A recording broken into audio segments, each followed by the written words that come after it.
Okay, here we are in Chapter 2, and I think this might be a three-part video. First part is going to be on the markets and common stock.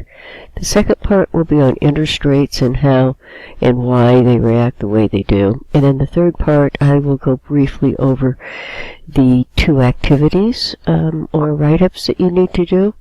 So kind of give you a roadmap of where we're going. So we're in Chapter 2, and we're talking about the financial markets and the interest rate. And there are several learning objectives we need to look at. So you're going to look at the key components of the U.S. financial system and how we finance business, which is the, I'm going to have to say, the rock foundation of our economy. It's very unique, and it also works, so that's what's the good thing about it. Then we're going to look at the role of investment banking and the differences between an investment banker and an investment bank and the roles that they play. We're also going to look at private debt placement and flotation costs. And what we're looking at here is simply, how does a business finance itself? Does it do it with equity, or does it do it with bond debt or other debt from a banking institution? We're going to look at interest rate levels and the fundamentals of interest rate determination, and that's kind of important. You know, interest rate is just not an interest rate. There are layers of risk that add up and add to a basic interest rate, and we're going to look at those.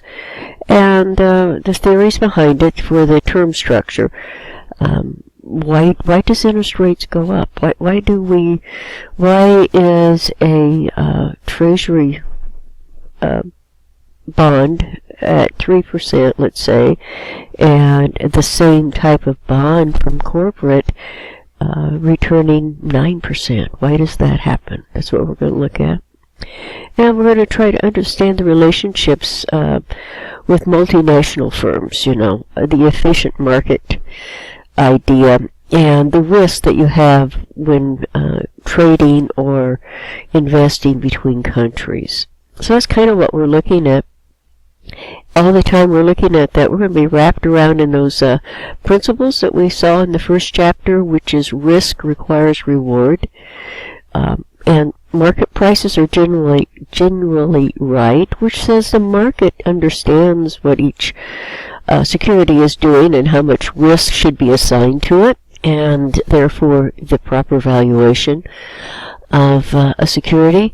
And finally, we're going to look a little bit at the conflicts of interest that's caused by agency problems, and in particular we'll look back at what created the Sarbanes-Oxley Act and some of the agency problems or conflicts of interest that contributed to that act. So that's kind of what we're looking at here. So let's get going. Key terms. These are going to be very helpful. Number one, if you want to start speaking with people in the finance world. And number two, for the quiz. So these are key terms that you need to understand, and we will cover every one of those.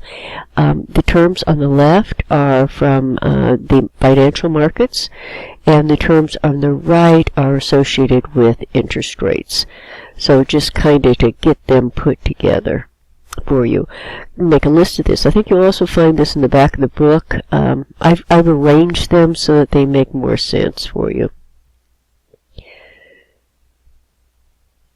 So now let's look at the components of this financial system. The financial system is what helps transfer capital, and that's just a key fundamental of our economy. If there is no way to transfer capital from people who have a savings overflow, okay, who have more savings than they know what to do with, to somebody who doesn't have any savings who can utilize that money, there has to be a means of transfer, and that's what our financial market system does. It helps us transfer capital from a person who has a surplus of savings to an organization that has a savings deficit but has good ideas that can help grow that capital. We'll look at public offering versus private placement. And looking at that, okay, public offering, we're looking at when Google put out an IPO or decided to sell stocks to the public. And in a public offering, a little bit different than what a normal company would do because they used the Dutch auction, but still yet it was a public offering. And then there's private placement where it's a very private sale of stock. We'll look at primary market versus secondary market. And a primary market is where what they call IPO is offered, when the stock is first initially sold. And then after that, that stock can also be sold on the secondary market that has investors and trading stocks back and forth. An example is there's an IPO, Facebook IPO. The first time they offer that stock, that is in the primary market. After it gets sold, the stock is sold, then it moves to the secondary market and is traded on the NASDAQ, where investors can trade the stock back and forth. So the numbers we see typically on the market going up and down is in the secondary market. Then we have the money versus capital market. Money market is very short term. Deals in commercial money, deals in government bonds, things of that nature that are very short term, less than a year. Whereas the capital market deals in long term stocks, infinity. Although we know companies don't last forever, but stocks have a very long-term effect, as do long-term government bonds or long-term corporate bonds. And if we look at organized exchanges versus over-the-counter market, an organized exchange is the New York Stock Exchange, where they actually do the physical trading of stocks in place, in-house, and then you have the over-the-counter market, where stocks are traded via telephone or via the internet. And then the spot versus futures market. Spot is dealing right now, when we're dealing in the present, and the futures market is looking at trading stocks. You'll make the deal today, but nothing will transfer until into the futures. Farmers do this all the time. They'll sell their grain into October when it's only May. So that's the futures market. They're making a future transaction. So those are the components. We're looking at transfer of capital, which is usually concerning both the money and the capital market. Money looking at short-term, capital market looking at long-term, involving stocks, bonds, corporate bonds. That transfer can occur either publicly or privately, and it can occur in the primary market or secondary market. And then that can occur in an organized exchange, which means face-to-face, in place, physically, or over-the-counter via the telephone or using computers or electronic transmission. And then we can also look at time period. It can be done immediately, as of right now in the present, or you could be into the futures market, which looks into, and you make exchanges within the future time period. So let's kind of move down just a little bit. Financial markets and the transfer of capital. I kind of have told you about the saving surplus versus the saving deficit. That's all the financial markets are. Here is a investor who has a surplus of money, and here is an investee or an organization that needs some money to grow more capital. And there are three ways to do this. You can do it direct transfer, indirect transfer using an investment banker, or indirect transfer using a financial intermediary. And here's a really cool picture of it. Yeah, here. And basically all this is these would be venture capitalists. You go directly to the person or the institute that you would like funds, and they give you that money directly. Or you could sell stock publicly by using an investment bank. And the investment bank would buy the stocks and then offer them to the savers. Finally, there is, if you use something like a mutual, an insurance company or a pension plan would buy all the stocks and then transfer the stocks to the people who would like to invest in them. That's just a very brief overview of the three ways to transfer. The book goes into much greater detail. I mentioned the venture capitalists. Here's a little bit more about them. They're a primary source for startup companies and companies in a turnaround situation. These are companies that, number one, a startup company doesn't have a lot of data behind it, so the everyday investor is saying, I don't think I want to put my money there. It's too much risk and there's not enough return. Well, a venture capitalist does that every day. They like very risky. And it is kind of just people, it depends on how averse to risk you are. And venture capitalists can lose a lot of money or they can make a lot of money. It is just a flip of a coin, and how they surmise or how they evaluate startup companies.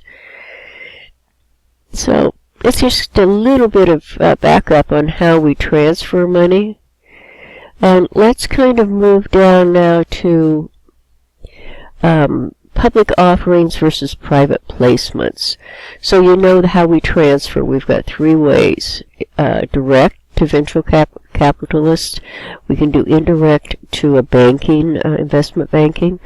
Or we can do indirect to pension funds and life insurance funds and institutions or organizations of that nature.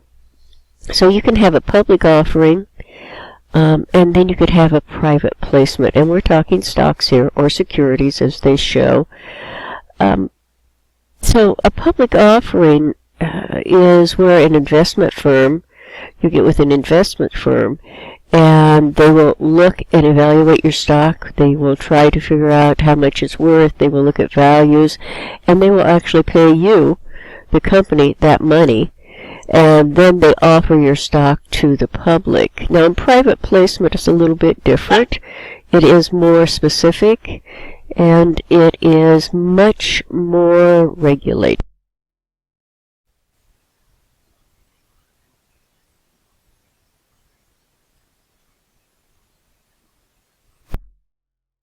Okay, so now private placement. Let's kind of tear these apart just a little bit more. Then we look at primary markets versus secondary markets. And I kind of explained that the market is when primary markets when you first initially offer the security. And that's a good example I think the book uses is Google. And then the seasoned equity offer is the second time they offer. It's not an initial offering, it is the second time when they go back to raise more money.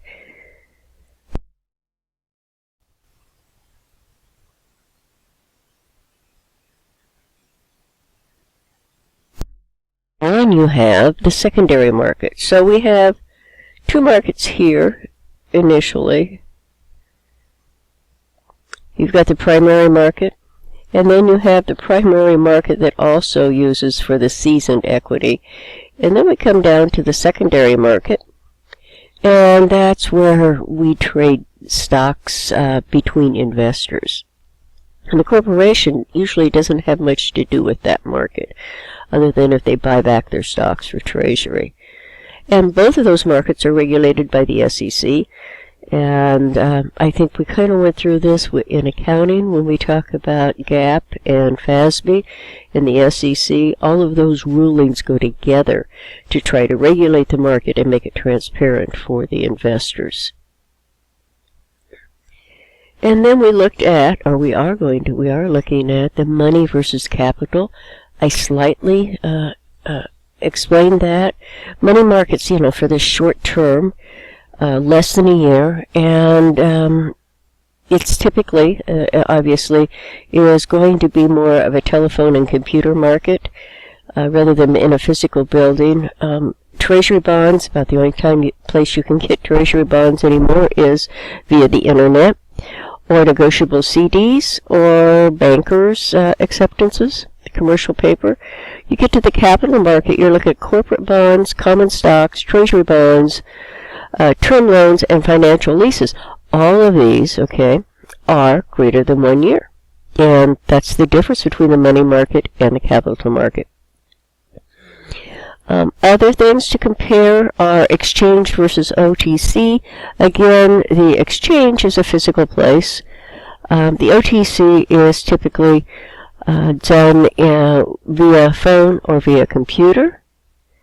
And here's a much better explanation. I'm just giving a very short overview so you can kind of tie this together. Over the counter, and this line is really blurring anymore. Because a lot of transactions on the New York Stock Exchange obviously are done via computer. So it's really hard to say there's a definite line between the two, but this kind of explains some of it. Then we look at the time dimension. The spot market usually refers to the cash market, and the transactions take place on the spot today, at the current market price. It's called the spot rate. Imagine that. Futures market looks at an agreement to buy or sell in the future, and the price is set today, but the exchange doesn't take place until the future. So those kind of explain some of those terms that we were looking at. So here is an investment banker's function. They're financial. Now this is the banker, not the bank. They're financial specialists, and they're involved with as the middleman. That's what that intermediary is talking about, for stocks and bonds. They buy the entire securities, from the firm and then resell it to the public. So they're the middleman. They're just like the middleman in retail or in any business. Banks that are prominent are Goldman Sachs, J.P. Morgan, and Morgan Stanley. This is the investment bank. Merrill Lynch was bought by Bank of America. Wachovy was absorbed by Wells Fargo back in 2008 or 9. And two big ones went under, which was Lehman Brothers and Bear Stearns. So those are the major players. And what do the people who work in those investment banks do? They underwrite, which means they assume the risk of those stocks. If they don't sell them all, they're going to eat the difference. They distribute them, and they advise on the timing of the sale and the type of security. So where do they make their money? Well, they make their money by paying less for the stock than what they hopefully sell it for on the market. And there are also other costs that are involved there, and they're called flotation costs, which we're going to talk about in a little bit. So there are methods of distributing right here. How do they do that? Well, they can negotiate a purchase. They can use competitive bidding. They can use their best efforts. They attempt to sell it, the issue for a good commission. Or they can have privileged subscription, which means it gathers good groups of investors, specific selected targeted investors that are interested in the offering. Or they could have a Dutch auction, which means, and this is what Google did, they place bids indicating how many shares they're willing to pay for, and then the stock is then sold for becomes the lowest price. And so it's sort of like an auction, and you find the middle ground. And then you have a direct sale, where the firm issues the securities directly to the investing public, where there's no investment banker involved. This, though it seems like it would be the most direct and also the most logical for a company to do, there are a lot of things that have to be done between offering and selling. And sometimes it is just best to use an investment banker to do that, because there are certain things you have to know. You have private debt placements, and with the private debt investments, this is a little more restrictive. This is where you will select an organization to sell for, and you don't really need the assistance of an investment banker to do this. Examples would be let's say a group of investors specifically are willing to invest in the company and pay a specific price for it. So you go directly to them and they take that on. And there are advantages to it because it's faster. There are less flotation costs, and the offers can be financed flexible. There's flexibility in that. Disadvantages are the interest costs are higher, okay, than public issues. There's some covenants, and a covenant means requirements or guidelines that have to be followed. And then there's possible, if this group of investors decides to go public with the stock because they own so much of it, then you have to do SEC registration and follow all of the accounting guidelines by FASB and the SEC, which kind of takes a little bit of flexibility out of the ability to manage your company, and you've kind of given away some of that leadership that you would have had to this group of investors who've invested in your company. So I talked about flotation, and flotation cost, and it literally is what it costs you to have an investment banker or bank take over the IPO for you. There's the underwriter spread, which means the difference between the gross and the net proceeds. That you end up with, they pay you $5 a stock and they sell it for $10 a stock. Well, they keep the $5 extra, so you've lost some in there. And then the issuing costs, and that would be printing, engraving the certificates, the legal fees, the accounting fees, trustee fees, and other miscellaneous expenses that come with all of the people involved with that IPO through the investment bank. So those are flotation costs. That's the cost of doing business with a investment bank and getting an IPO out. So what led to, remember I mentioned a couple of investment banks that went under. That all came about because of 2008 and the collapse of the housing market. And a lot of that was precipitated by some conflicts of interests when it came to the reselling of mortgages. So that brought about the Sarbanes-Oxley Act, or SOX as they call it, SOX, and that was actually back in 2002 it came. It was supposed to stop the financial disaster that happened in 2008. So 2002 and 2008 are both collapses. One, the very first one, 2002, probably is best remembered by the Enron collapse, and there were several others in there, all precipitated, again, by unethical accounting practices and basically a conflict of interests. So Sarbanes-Oxley was brought in, and it asked for transparency, or demanded transparency, of all financial and accounting practices, and all of those were supposed to be and are put into the responsibility of your corporate advisors, your lawyers, your auditors. They have to sign off on the financial statements now. It tries to protect the interest of investors by improving the transparency and accuracy of corporate disclosures. It's very costly, very, very costly to implement and to adhere to because of the reporting requirements. It did not help, or I guess it has helped to a certain extent, but it didn't do as they wanted it to. Otherwise, the 2008 collapse probably would not have been as severe if it had. So Sarbanes-Oxley is the first step towards transparency from a corporation or a business when dealing on the public market. And we look at now rates of return from the financial market. And this is our start of the interest.